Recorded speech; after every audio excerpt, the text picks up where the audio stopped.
আজ আমার হাতে একটি খাতা।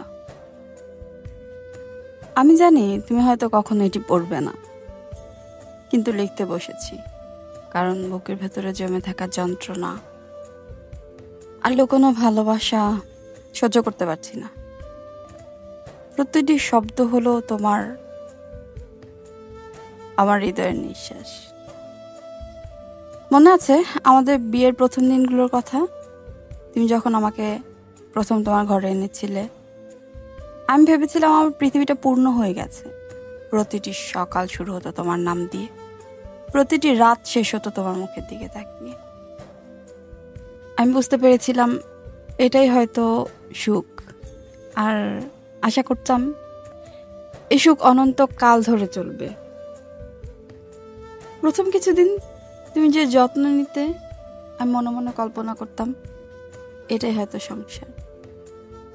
তুমি আমার জন্য সব করতে, চা বানানো, রান্না, ঘর সাজানো, আমার হাতে হাতে তুমি সবই করতে। আমি ভাবতাম সত্যি ভালোবাসা মানে এই একে অপরকে ছোট ছোট খুশি দিয়ে পূর্ণ করা। কিন্তু বছর কয়েকের মধ্যে সব বদলে গেল। অফিস, বন্ধুদের আড্ডা, মোবাইল, সব কিছু তোমার জীবনে সবচেয়ে গুরুত্বপূর্ণ হয়ে গেল। আর আমি থেকে গেলাম ঘরের এক কোণে, যেন পুরনো কোনো আসবাব, কোনো ফার্নিচার। আমার হাসি, আমার খুশি তুমি কোনোদিন দেখোনি। তুমি প্রতিদিন কেবল দেখেছো তোমার ব্যস্ততা। তুমি আর আমি আলাদা হয়ে গেছি মনে।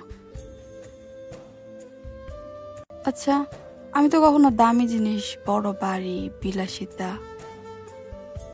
গহনা এসব কিছুই চাইনি। আমি শুধু চাইতাম সামান্য একটু যত্ন। চাইতাম তুমি আমার দিকে তাকিয়ে বলো তোমাকে খুব সুন্দর লাগছে, কিন্তু সেই শব্দ তুমি কখনো উচ্চারণ করনি। আমার চোখের জল, আমার দুঃখ, সবকিছু তুমি এড়িয়ে গেছো। মনে আছে একজন বৃষ্টিতে ভিজতে ভিজতে আমি ঘরে ফিরলাম বাইরে থেকে, ঠান্ডায় কাঁপছিলাম। তুমি তখন বসে টিভি দেখছো। তুমি একবার আমার দিকে ফিরে তাকালেও না। তোয়ালে গিয়ে দাও তো আরো দূরের ব্যাপার। সেই রাতে আমি প্রথম বুঝেছিলাম আমি আর তোমার জীবনের অঙ্গ নই, আমি শুধু তোমার দায়িত্ব, যেটা তুমি ঠিক মতো পালন না করলেও চলে। যদি তুমি কখনো দেখো যে আমি তোমার কাছ থেকে দূরে সরে যাচ্ছি, তুমি হয়তো বুঝবে না, কিন্তু প্রতিটি দিন অপেক্ষা করেছি তুমি হয়তো আমাকে বুঝবে, তুমি আবার ফিরে আসবে। কিন্তু দিন যায়, মাস যায়, বছর যায়, তুমি কখনোই বুঝোনি, বোঝার চেষ্টাই করোনি। বরং আমি ধীরে ধীরে হারিয়ে যাচ্ছি আমাদের মধ্যে থাকা সেই সম্পর্কের মায়। আমি যে হাসি দিয়ে তোমাকে স্বপ্ন দেখতাম, সেই হাসি আজ শুধুই আয়নার সামনে কৃত্রিম। আমি যে গল্প শুনতাম তোমার কথা বলে, আজ সেই গল্পগুলো শুধু নীরবতা। আমি রাতের অন্ধকারে শুধু তাকাই, হয়তো তুমি একদিন আমার দিকে ফিরে তাকাও, কিন্তু তুমি তাকাওনি। আজ তাই লিখছি শেষ চিঠি, শেষবারের মতো আমার মনের সব কথা লিখে রাখছি। হয়তো আমি একদিন থাকবো না তোমার পৃথিবীতে, তোমার ঘরে, তোমার সংসারে। এখানে হয়তো আমার পায়ের চিহ্ন তো দূরের কথা, কোনো স্মৃতিও থাকবে না। তখন তুমি চিঠির কথা মনে করো। এটা ছিল আমার নিঃশব্দ অভিমান। শুধু একবারই চেয়েছিলাম তুমি বুঝতে, শুধু একবার। কিন্তু হয়তো আজ সে একবারও আমার জীবনে আসেনি। তাই আমি আজ বিদায় নিচ্ছি প্রেমের নাম ধরে, অভিমানের সাথে। কতদিন ধরে আমি একটা কথা বলতে চাইছিলাম, কিন্তু নিজেকে দমিয়ে রেখেছি। এখন আর সম্ভব নয়।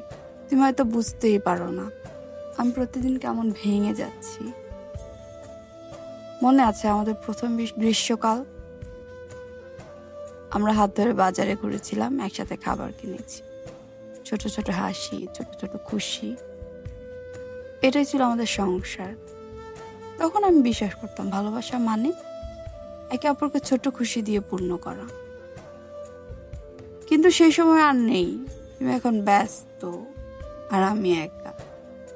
তুমি যখন অফিস থেকে ফিরে আসো, আমি চাই তুমি আমার চোখের দিকে তাকাতে, কিন্তু তুমি চোখ মেললেও না, শুধু বলে সব ঠিক আছে তো। হ্যাঁ, এরপর তুমি তোমার কাজে। অথচ আমার সব ভুলে যাওয়া কষ্ট, সমস্ত অপেক্ষা তুমি কখনোই দেখোনি। তুমি হয়তো ভাবছো আমি সবকিছু ঠিক করে বলে সামনে নিচ্ছি, কিন্তু সত্যি কথা জানো, প্রতিটি রাত আমি কেঁদে কেঁদে কাটাই। প্রতিটি সকাল আমি আশায় জেগে থাকি, আর দিন শেষে আবার ভেঙে পড়ি। মনে আছে আমাদের প্রথম বিবাহবার্ষিকী? তুমি একদমই ভাবনি আমার জন্য কি করেছি। আমি বসে অপেক্ষা করতাম তুমি কেমন হেসে হাজির হবে, কিন্তু তুমি শুধু আসো এবং স্বাভাবিক হয়ে থাকো। আমি হাসতে চেষ্টা করেছি, কিন্তু ভেতরে কেমন কাঁদছিলাম তুমি তা জানোও না। এভাবে দিন চলে গেল। আমি বুঝতে পারলাম তুমি আমার সেই মানুষ নও যাকে আমি প্রথম ভালোবেসেছিলাম। আমি শুধু একটি দায়িত্ব হয়ে গেছি তোমার জীবনে, আর আমি চাইছি না এমন দায়িত্বে হয়ে থাকবো।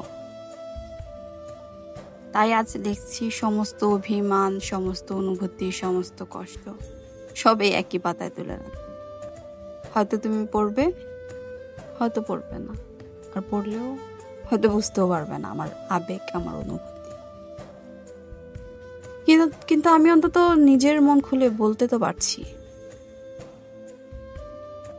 প্রতিটি দিন যখন তোমার সঙ্গে কাটানো সংসারের স্বপ্ন ভেঙে পড়ছে, আমি ভাবছি কি হয় যদি তুমি বুঝতে পারো, কি হয় যদি তুমি একটু ভেবে দেখো। কিন্তু বোঝার কোনো ইঙ্গিত নেই। আমি জানি বিদায় সহজ নয়, কিন্তু আমার শান্তির জন্য, আমার নিজের জন্য আমাকে এগিয়ে যেতে হবে। আর সেই শুরু হচ্ছে আজ, এই চিঠি লিখে এ বাড়ি থেকে দূর হয়ে। আমার মন খারাপের সমস্ত দিন, আমার একাকিত্ব, আমার অপেক্ষা, সবকিছু তোমার অবহেলা ও ব্যস্ততার ছায়া হারিয়েছে। আমি ধরে নিয়েছি ধৈর্য, ভালোবাসা, সহ্য করার শক্তি এখন আর আমার নেই। চিঠিটি হাতে নিয়েছি, প্রতিটি শব্দ লিখেছি আমার হৃদয়ের নিঃশ্বাসের মতো। প্রতিটি বাক্য বলে আমি তোমার জন্য থাকবো না, কিন্তু আমার ভালোবাসা, অভিমান, আশা সবই এখনো আছে। বাড়ির প্রতিটি কোণায় আমার স্মৃতি লুকিয়ে আছে। প্রতিটি ঘরের দেয়াল বলছে আমরা একসাথে ছিলাম, কিন্তু এবার আমি চলে যাচ্ছি, শুধু এই চিঠি থেকে যাবে, যা বলবে আমার গল্প, ভালোবাসা, অভিমান আর শেষ বিদায়। আমি তোমার কিছু ক্ষতি করতে চাইনি, আমি শুধু নিজেকে বাঁচাতে চাই। তুমি হয়তো ভাব এটা অবিশ্বাস্য, কিন্তু আমি তোমার চোখে সেই মানুষটি খুঁজে পেলাম না যাকে প্রথম ভালোবেসেছিলাম। বিদায়। এখন আমার পদক্ষেপ চূড়ান্ত বিদায়ের দিকে। ভালো থাকবে। আমি চলে যাচ্ছি, কিন্তু তোমার কাছে এই চিঠি আমার শেষ উপহার। সবসময় ভালো থাকবে। আমাদের চ্যানেলের গল্পগুলো আপনাদের ভালো লাগলে অবশ্যই লাইক, কমেন্টস এবং শেয়ার করে আমাদের পাশে থাকবেন, আর অবশ্যই সাবস্ক্রাইব করতে ভুলবেন না। ধন্যবাদ।